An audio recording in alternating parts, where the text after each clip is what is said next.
Jesus Cristo a todos, Maranata, Maranatá. Na verdade, essa é a nossa maior saudação que expressa a bendita volta do nosso Salvador. Eu ainda vejo o rosto de alguns irmãos meio contristados. Acreditamos que durante a semana, queridos irmãos, nós passamos por vários Getsêmani. Mas Paulo dizia que também a nossa crise momentânea para nós produz um eterno peso de glória muito excelente. Amém? Então aproveita esse momento para tu te deleitares no Senhor. Esse espaço em que nós estamos, temos amigo aqui não visitante, não adventista, amigos visitantes que foram convidados. Por favor, ok, louvado seja Deus. Temos mais alguém? Ok, querido irmão, nosso amigo visitante, como adventistas do sétimo dia, nós temos por costume, norma e princípio, estudarmos a Bíblia, o Espírito de Profecia, inclusive o manual da Escola Sabatina. Nós estudamos em três meses e durante a semana fazemos durante 6 dias. E no sétimo dia nós nos reunimos no sentido de tirarmos o que nos inquietou durante a semana. Então, por favor, sinta-se à vontade. Você não está na presença do homem, mas na presença do grande Deus. Já para os nossos queridos irmãos, para quem acompanhou a lição durante a semana, alguém se lembra do nosso tema principal da lição número 10? Qual foi o tema? Não percebi? Louvado seja Deus. Poucos recitaram, acreditamos que poucos também estudaram. Para os irmãos que não têm o costume de estudar ou estudam outra... Ok. Então, nós aqui vamos falar, não a palavra de uns simples homens, vamos deixar com que a própria Bíblia fale, porque nós temos princípio que nos orienta. Desde os tempos do reformador, a Bíblia sempre foi a norma de fé e prática. Sola Escritura, sola Graça e sola Cristo, solo a Cristo. Então, a lição número 10, queridos irmãos, falando de maridos e esposas juntos à cruz.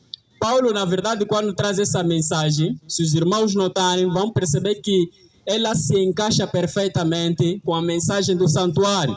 Ou seja, dentro da mensagem do santuário está englobado toda qualquer mensagem. Então, no contexto do santuário, você não pode falar nada excluindo o assunto do santuário. E outro sim, as cartas paulinas do apóstolo Paulo, falando de Éfeso, Paulo foi alguém que escreveu essas cartas de formas teológicas. Mas algo que me chamou a atenção, nós vamos correr com o tempo, vamos apenas resumindo. Algo que me chamou a atenção nas mensagens de Paulo é que Paulo, ele enfatiza mais mensagem cristocêntrica, não é, e eclesiológica, ou seja, a doutrina de Cristo, inclusive a doutrina da igreja. Então, quando eu falo da mensagem de Paulo, automaticamente estamos a falar do Evangelho eterno. As 3 mensagens angélicas, a mensagem de Paulo estão em perfeita harmonia com as 3 mensagens angélicas. Só que a ênfase principal que eu gostava de enfatizar é que o único objetivo, o centro das mensagens é Cristo. Então, toda e qualquer mensagem que não se centraliza na pessoa do Senhor Jesus, negai-o. Mas, porém, gostava de ler o capítulo 5 de Éfeso. Ok. Efésios capítulo 25, capítulo 5, assim está certo. Versos 25. Diz assim a palavra do Senhor: Vós, maridos, amai as vossas mulheres, como também Cristo amou a igreja, e assim mesmo se entregou por ela. 26. Para a santificar, purificando-a com a lavagem da água pela palavra. 27. Para apresentar a si mesmo, igreja gloriosa, sem mácula, sem ruga, nem coisa alguma semelhante, mas santa e irrepreensível. Então, este foi o versuário que nós cantamos durante a semana, Efésios capítulo 5, versos 25 a 27. Não basta apenas nós memorizarmos, irmãos. Se essa mensagem ou a lição que veio nos apresentar, se nós vermos apenas como uma simples informação, não criar transformação, em vão é o nosso tempo de estarmos aqui. Na lição de domingo, o autor apresentou um subtema falando um pouco a respeito das mulheres sendo submissas aos seus maridos.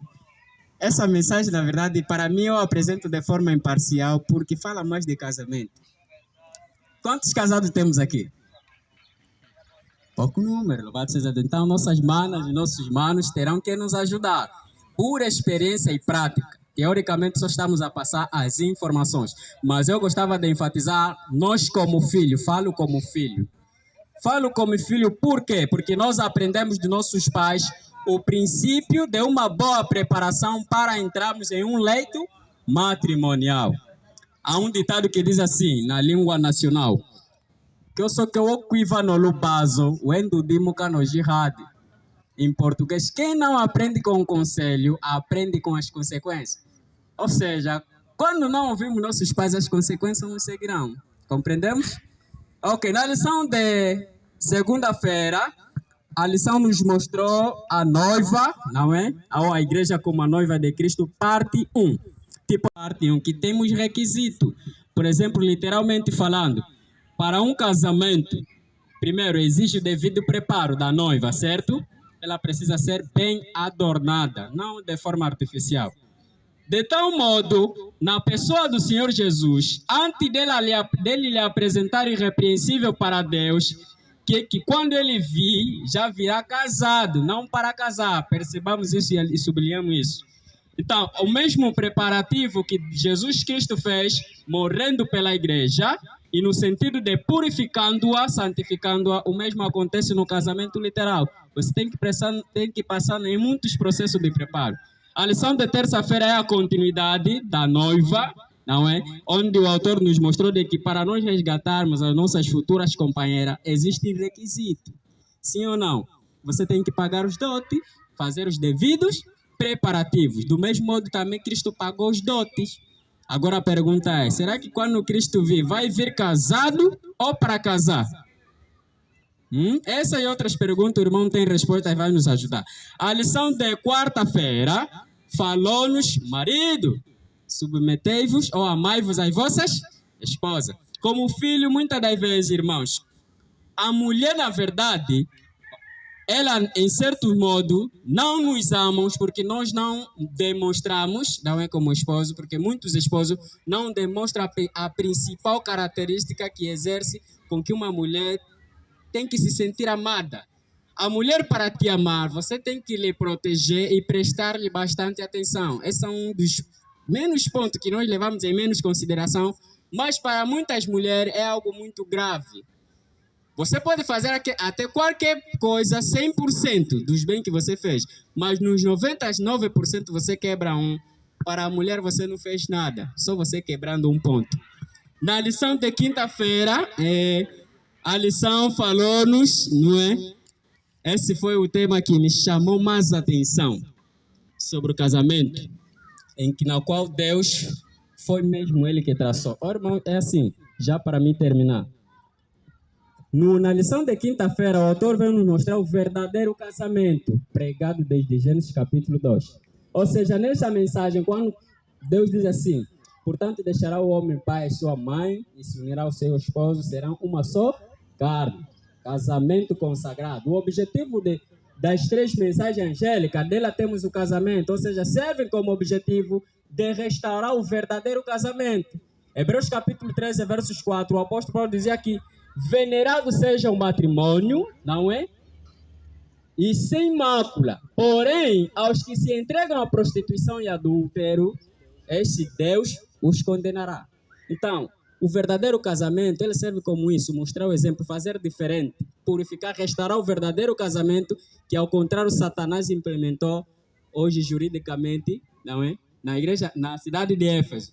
Era muito comum o homem bater na sua esposa e inclusivamente adulterar, e outro sim, era com que ele tinha direito de se divorciar juridicamente. Então, quando Paulo fala do casamento, literalmente ele estava fazendo chamada de atenção que por de princípio não acontece assim, porque Jesus disse, o que separa o homem e a mulher é só a morte ou adultério. Mas infelizmente, juridicamente na cidade de Éfeso, os homens tinham por muito costume de bater nas suas esposas. E hoje, infelizmente, tiramos do mundo para a igreja. Quantas mulheres hoje sofrem? Não tipo, não de forma só literal, até pelas nossas próprias palavras, assim está certo, nós ferimos corações. Então, eles são da escola sabatina. Eu não gostava de ir mais além, gostava com que os irmãos se envolvessem, principalmente os nossos queridos amigos e amigas casados, para nos passarem as suas experiências. Porém, gostava de se alentar, irmãos, falemos o que está apenas dentro do contexto da lição. A lição está a falar apenas sobre o casamento, ou seja, maridos e esposa. Falamos aqui das 3 etapas do santuário. Pátio Santo e Santíssimo. Então, entregamos o tempo para os irmãos comentarem. Bom, muito obrigado, nosso irmão Clemente Gonga. Irmãos, acho que com as regras, não é? Alguns talvez que não estão familiarizados, ficou aí um espírito de certo temor, não é? E eu gostaria de convidar cada irmão aqui presente que, por favor, sinta-se à vontade, sinta-se livre de expor, de acordo à lição, as dúvidas que lhe pairem em sua mente. Amém? Bom, desta feita, queria convidar nossa irmã Angelina José, que é para nos levar mais uma vez em oração a favor do momento de pergunta. Por Jesus. Então, que o Senhor nos abençoe. A próxima lição também será muito forte, mas muito forte. Eu convido o irmão a participar, porque vai falar da lealdade em Cristo. Então, se você como esposo ou esposa não é leal a Cristo, é difícil ser leal quanto ao seu parceiro ou à sua parceira. Então, o método de Cristo é importante. Que seja a vontade do Senhor a nossa oração. E amém.